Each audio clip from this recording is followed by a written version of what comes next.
વિરમગામના ઐતિહાસિક શ્રી રામ મહેલ મંદિરના મહંત શ્રી રામકુમારદાસ બાપુના 63માં જન્મદિવસની અનોખી રીતે ઉજવણી કરવામાં આવી હતી। શ્રી રામકુમારદાસ બાપુના 63માં જન્મદિવસ નિમિત્તે વિરમગામ શહેરના મહાત્મા ગાંધી સરકારી હોસ્પિટલમાં અને વિકાસ ડે કેર સેન્ટર ખાતે ફ્રૂટ વિતરણ કરવામાં આવ્યું હતું।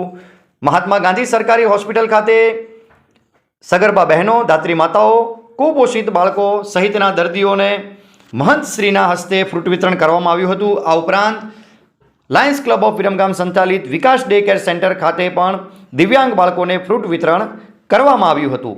આપ કોમેન્ટ કરીને વિરમગામના રામ મહેલ મંદિરના મહંત શ્રી રામકુમારદાસ બાપુને 63માં જન્મદિવસની શુભકામનાઓ પાઠવી શકો છો।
હોસ્પિટલ અને વિકલાંગ બાળકોને અહીંયા સારી રીતે પાલન પોષણ કરે છે. વિકલાંગ બાળકો જે ચાલી નથી શકતા, એની કોઈ ક્રિયા કરી નથી શકતા પોતે, અને વર્ષોથી આ 25 વર્ષથી આ સંસ્થાને સારી રીતે રચવાની પણ એક કથા કરી કથાના આયોજનથી આ બધું ચાલે છે.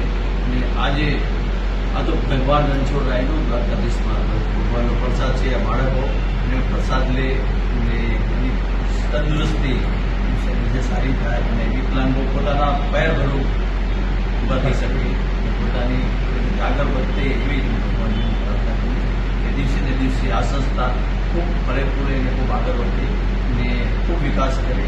અને આવા જે ગામડાથી સિટીમાંથી વિકલાંગ બાળકો હોય એને દિવસે ને દિવસે સારી સહાયતા મળે ને પોતે ચાલતા ના હોય ચાલી શકે, પોતાની ક્રિયા કરી શકે, પોતાના હાથે જમી શકે ને એમાં કંઈ ઉદ્યોગ પણ કરી શકે. જેમ ત્યારે કીધું કે એક મશીન લાયા છે, એ મશીનથી ડિવેટો બની શકે. એ ડિવેટો બનાવે, એ ડિવેટો કેમાં વપરાવાની કે ભગવાનની આરતીમાં પૂજામાં આત્મા વપરાવાની છે. એનાથી આરતી થાય, એમાંથી આરતીમાંથી ભગવાન નેત્રના આ દ્રષ્ટિ પડે, ભગવાન દ્રષ્ટિ પડે અને એનાથી વિકલાંગ બાળકોનું ભવિષ્ય સારું વધે અને ભગવાન એમને આજ સારું કરે એ ભગવાનને પ્રાર્થના કરું કે દિવસે દિવસે આ સંસ્થા મળે સેવા કરે. યુનિફોર્મની અંદર સાયન્સ ક્લબ બહુ સારું એનું કાર્ય છે. હું તો હર વર્ષે અહીંયા કંઈ પ્રસંગ તો હાજર નહીં આવવા, મારી હાજરી હોય જ છે. દિવસે દિવસે આ પદ્ધતિ ચાલે અને આ સંસ્થાનો વિકાસ કરે અને વિકલાંગોને ભગવાન રણછોડરાયને આ પ્રાર્થના કરો, હનુમાનજી મહારાજને પ્રાર્થના કરો કે આ વિકલાંગો પોતાના પગ ઉપર ઊભા થઈ સારી રીતે વિકાસ કરે અને કંઈક ને કંઈક સર્વિસ પણ મળી શકે. સરકારની ખૂબ મોટી યોજના છે વિકલાંગો માટે, અંધજનો માટે.